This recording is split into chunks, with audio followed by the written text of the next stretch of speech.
Ni badakit Donostia euskalduna dela, demostratu ezagun Donostian euskaldunak bizi garela.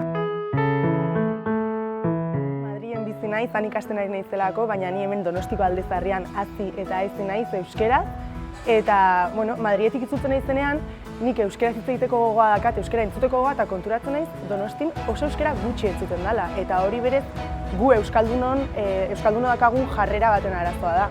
Eta horregatik Euskaraldian parte hartzea erabakiet, hori proposatzen dutelako ez. Jarrera aldaketa bat euskaldunon partetik.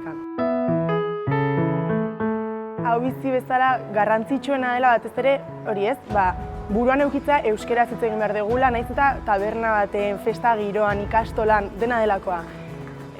Besteak erderaz erantzuten baldin badigu perezagatik edo lotxagatik agian euskera maila ona ez dakalako. Guk euskeraz erantzuten baldin badugu eta euskaldun guztiok jarrera hori hartzen baldin badugu, lortuko dugu azken batean hori ez Donostia euskeraz guztitzea. Orduan, nik uste hau bizi bezala dakaten responsabilitate handiena hori dela. Nahiz eta aurrekoak erderaz erantzun euskeraz jarraitzea.